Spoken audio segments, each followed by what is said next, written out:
Class 10 civics का ये chapter है दूसरा, सत्ता में साझेदारी की कार्य प्रणाली।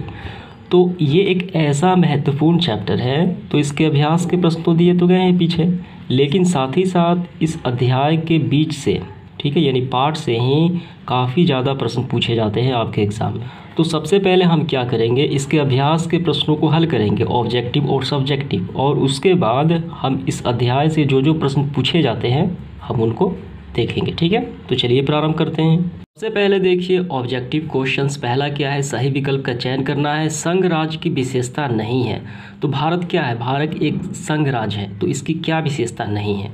तो लिखित संविधान है, ये बिल्कुल सही है। शक्तियों का विभाजन है, केंद्र और राज्यों के बीच शक्तियों का विभाजन है। सर्वोच्च न्यायपालिका है, ये सही है, लेकिन एकहरी शासन व्यवस्था नहीं है।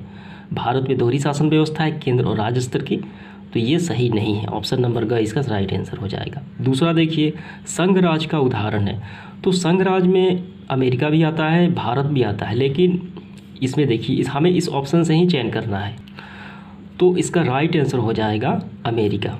चाइना में क्या है, चाइना में राजतंत्र यानी समाजवादी शासन व्यवस्था है। ब्रिटेन में क्या है, ब्रिटेन में एकात्मक शासन व्यवस्था है, अमेरिका। इसके बाद देखिए तीसरा ऑब्जेक्टिव, तीसरा क्या है, भारत में संघ एवं राज्यों के बीच अधिकारों का विभाजन कितनी सूचियों में हुआ है। तो ये 3 सूचियों में हुआ है, कौन कौन सा, तो इसका ऑप्शन नंबर ख हो जाएगा बी, संघीय सूची, राज्य सूची और समवर्ती सूची। तो संघीय सूची में क्या आते हैं, संघीय सूची में आता है रक्षा आता है यानी डिफेंस आता है, डाक आता है, ठीक है, रेलवे आता है, ये संघीय सूची में जो वस्तुएं शामिल होती है। राज्य सूची में क्या आता है, पुलिस आती है यानी उस राज्य की पुलिस आती है, ठीक है, प्रशासन व्यवस्था। और समवर्ती सूची में क्या है, समवर्ती सूची का मतलब होता है ऐसा क्षेत्र जिसमें दोनों का अधिकार हो बराबर, ठीक है। यह शिक्षा आ गया, शिक्षा क्या है, वो समवर्ती सूची है, ठीक। तो इसके बाद देखिए ये आपको समझ में आ गया होगा। इसके बाद हमें क्या करना है, दूसरे में निम्नलिखित में से कौन सा कथन सही है, जो सही है हम उसे चयन करना है, टिक लगाना है। पहला देखिए, सत्ता में साझेदारी सही है, क्योंकि सत्ता में साझेदारी का क्या मतलब, सत्ता में साझेदारी का मतलब सत्ता ऐसे नहीं चलती अकेले, उसमें कई व्यक्तियों का साथ होना चाहिए, तभी वो सरकार चलती है, सत्ता चलती है। तो सत्ता में साझेदारी सही है, ये सही है क्योंकि यह विविधता को अपने में समेट लेती है, ये तो सही बात है, ठीक है। और देखते हैं ऑप्शन ख, देश की एकता को कमज़ोर करती है, ये बिल्कुल गलत है। फैसले लेने में देरी कराती है, गलत है। विभिन्न समुदायों के बीच टकराव कम करती है, तो ये और ये दोनों सही है, लेकिन सबसे जो उचित होगा ये इसका घ हो जाएगा, क्योंकि साझेदारी की यहाँ पे बात हो रही है। साझेदारी मतलब पार्टनरशिप। देखिए भारत में क्या है, भारत में धर्मनिरपेक्षता है, भारत में कई धर्म के लोग एक साथ मिलकर रहते हैं, हिंदू मुस्लिम सिख ईसाई, और उसमें भी कई प्रकार की जातियाँ हैं। तो आपस में टकराव से बचाने के लिए हमें सत्ता में सबका भागीदारी होना चाहिए। अगर हम मुस्लिम व्यक्ति को सत्ता में सिर्फ शामिल कर लें तो इससे क्या होगा, अगर हम हिंदू को उसमें शामिल कर लें तो क्या होगा, फैसले एक पक्ष में होने लगेंगे तो उसमें टकराव होने लगेगा और उनको लगने लगेगा कि ये फैसले उन धर्म के क्या है, उन धर्म का पोषक है। तो इसीलिए सत्ता में साझेदारी विभिन्न समुदाय के लोगों को की जाती है टकराव को कम करने के लिए, ये घाव हो जाएगा। इसके बाद देखिए दूसरा, संघवाद लोकतंत्र के अनुकूल है। संघवाद का क्या मतलब है, भारत में क्या है, संघवाद का मतलब है जो सारी शक्तियाँ जो हैं वो केंद्र के पास होती है। भले सत्ता में साझेदारी होती है लेकिन जो मुख्य निर्णय होते हैं वो संघ के पास ही होते हैं, केंद्र के पास ही होता है, ठीक है।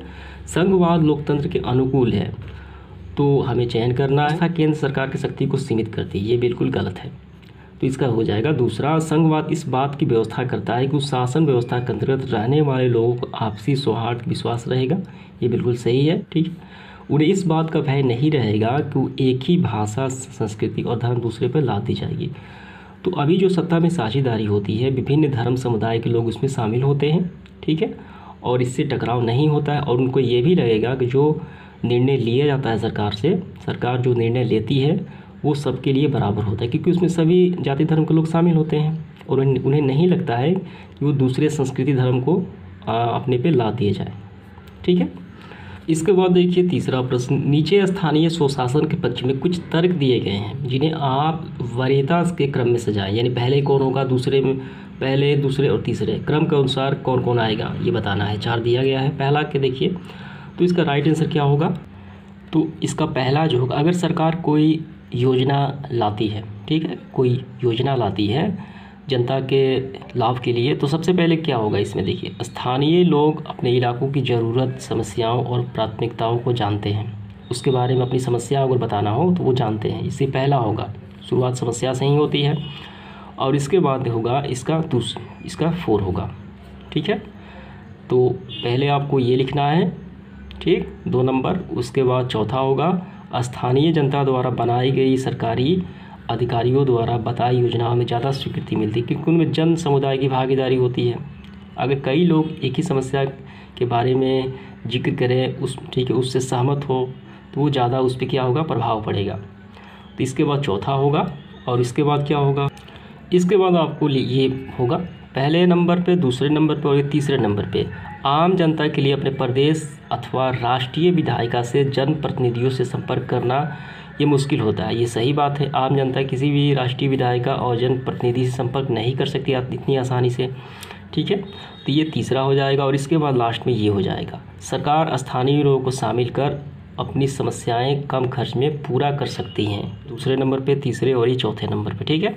इसके बाद देखिए अति लघु उत्तरीय प्रश्न हम लोग हल करेंगे। पहला प्रश्न क्या है, संघ राज्य का अर्थ हमें बताना है। तो हमें इसका आंसर इस प्रकार करना है, जब किसी देश में शासन संचालन के लिए दोहरे स्तर पर सरकार का गठन किया जाता है तो वो संघ राज्य कहलाता है। संघ राज्य में सर्वोच्च स्तर पर क्या होती है, केंद्र की सरकार होती है। जैसे भारत में दिल्ली में है केंद्र की सरकार, ठीक है। और राज्य स्तर पे अंग होते हैं। राज्य क्या होते हैं, संघ के अंग होते हैं, जिनके शासन में संचालन के लिए राज्यों की सरकारें होती हैं। तो केंद्र में क्या है, केंद्र में दिल्ली में क्या है, ये केंद्र की सरकार है, यानी संघ सरकार है। और विभिन्न राज्य में क्या है, वो राज्य स्तर की सरकारें हो गई।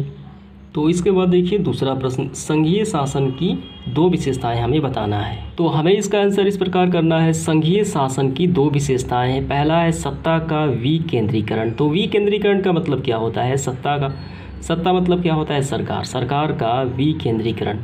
इसका मतलब एक केंद्र ना होकर कई अलग अलग खंडों में बांटना, ठीक है, एक ना होकर कई अलग अलग खंडों में बांट देना, वो कहलाता है विकेंद्रीकरण। जैसे देखिए, तो सत्ता में क्या है, दोहरे स्तर की सरकार है, एक केंद्र स्तर की और राज्य स्तर की, कई राज्य हैं, ठीक है, और सबका साथ होता है तो एक केंद्र की होती है सरकार। तो सब इन सब के पास भी अधिकार होते हैं राज्य स्तर के, और ये केंद्र के पास अधिकार होता है।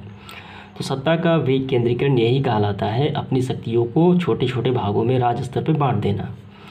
तो ये संघीय शासन की विशेषताएं पहला हो गया। और दूसरा है सत्ता का संविधान द्वारा स्पष्ट बंटवारा।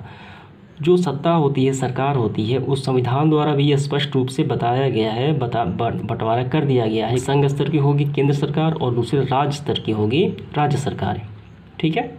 तो ये 2 विशेषताएं हो जाती है। आपके बुक में बहुत सारी विशेषताएं दी गई हैं। इसके बाद देखिए तीसरा प्रश्न। इसके बाद देखिए प्रश्न क्रमांक, हम लघु उत्तरीय प्रश्न। पहला, सत्ता की साझेदारी से आप क्या समझते हैं। तो ये रहा इसका आंसर। तो प्रश्न क्या है, सत्ता की साझेदारी से आप क्या समझते हैं। तो सत्ता मतलब सरकार, साझा मतलब किसी एक चीज़ में लोगों को साझे बना लेना, उसमें क्या करना, उसको शामिल कर लेना, ठीक है। जब किसी, देखिए देश जो है, सरकार जो है एक व्यक्ति से नहीं चलती है, तो सरकार चलाने के लिए हमें कई व्यक्तियों को साझा करना पड़ता है, ठीक है। तो हमें इसका आंसर इस तरीके से करना है। देखिए यहाँ पे, जब किसी देश की सत्ता में उस देश के अंदर रहने वाले सभी वर्गों के लोगों को शामिल किया जाता है या हिस्सेदार बनाया जाता है तो शासन में सत्ता की साझेदारी कहते हैं। ये स्पष्ट है, सत्ता की साझेदारी का मतलब आपको समझ में आ गया। और जिसमें सरकार के तीनों अंगों, कौन सी, कार्यपालिका, विधायिका और न्यायपालिका, तथा विभिन्न स्तर पर केंद्र, राज्य और स्थानीय स्वशासन के बीच सत्ता का बंटवारा होता है। तो सरकार के 3 अंग जो हैं वो कार्यपालिका, सबसे पहले विधायिका, MP MLA आते हैं जो जनता की समस्याओं को सुनते हैं, ठीक है, और कानून बनाते हैं। और ये कार्यपालिका उस कानून को क्या करती है, वो पारित करती है, ठीक है। और न्यायपालिका क्या करती है, उन कानूनों को व्याख्या और न्याय देने का काम करती है। और विभिन्न स्तर पर जो सरकारी होती है, केंद्र सरकार और राज्य सरकार और स्थानीय स्वशासन, ठीक है, ये सत्ता का विभाजन होता है। तो यही कहलाता है सत्ता की साझेदारी, ठीक है। तो चलिए इसका दूसरा प्रश्न करते हैं। दूसरा है, सत्ता की साझेदारी लोकतंत्र में क्या महत्व रखती है। तो ये रहा, सत्ता में साझेदारी का लोकतंत्र में महत्व निम्नलिखित है। कौन सा, इनमें पहला देखिए, इनमें जनता का शासन होता है। जनता अपने प्रतिनिधियों द्वारा शासन में अपनी साझेदारी सुनिश्चित करती है, कि जनता की जो लोकतंत्र है किस क्या है, ये जनता की सरकार है, तो उसका जो प्रतिनिधि चुन के जाता है वो उनकी समस्याओं को क्या करता, सुनता है, यानी जनता की भी इससे इनडायरेक्ट रूप से उसमें साझेदारी होती है। इसके बाद देखिए दूसरा, सत्ता की साझेदारी से विभिन्न सामाजिक समूहों के बीच टकराव की संभावना को समाप्त किया जाता है। भारत में अनेक जाति धर्म के लोग रहते हैं, अगर हम साझेदारी ना करें तो फैसले होंगे जो होंगे उनको लगेगा कि एक पक्ष में हो रहा है, तो साझेदारी करने से टकराव वो ख़त्म हो जाता है। तीसरा है, लोगों के शासन व्यवस्था से जुड़े रहने के कारण शासन में कार्यकुशलता बढ़ती है। तो ये सही बात है, कार्यकुशलता और बेहतर होगी क्योंकि इसमें कई लोग, कई जाति धर्म के लोग इन्वॉल्व होते हैं और उनका शक्तियों का बंटवारा भी होता है। तीसरा देखिए प्रश्न, सत्ता की साझेदारी के अलग अलग तरीके क्या हैं? तो ये रहा इसका आंसर। सत्ता की साझेदारी के अलग अलग तरीके निम्नलिखित है। पहला तरीका है सरकार के 3 अंगों के बीच सत्ता की साझेदारी। तो लोकतंत्र की सफलता के लिए शासन के 3 अंगों के बीच सत्ता की बंटवारा होता है ताकि कोई भी अंग अपनी शक्तियों का गलत अनुप्रयोग न कर सके, जिसमें कौन सा है, कार्यपालिका, विधायिका और न्यायपालिका शामिल होती हैं। विधायिका जो होती है वो जनता के जो प्रतिनिधि होते हैं और ये नियम बनाते हैं, तो कार्यपालिका उसको पूरा करती है और ये न्यायपालिका उस कानून को न्याय दिलाती है, ठीक है, अगर कोई गड़बड़ी हो जाती है तो। और देखिए दूसरा कौन कौन से तरीके हैं, विभिन्न स्तर पर सत्ता का बंटवारा। सरकार के मध्य विभिन्न स्तर पर सत्ता का बंटवारा होता है केंद्र और राज्यों के बीच, हम लोग पहले देख चुके हैं, ठीक है, केंद्र में केंद्र सरकार और राज्य में राज्य सरकार। तीसरा होता है विभिन्न सामाजिक समूहों के बीच सत्ता का बंटवारा। सत्ता का बंटवारा विभिन्न राजनीतिक समूह अर्थात भाषाई और धार्मिक समूह के बीच भी हो सकता है।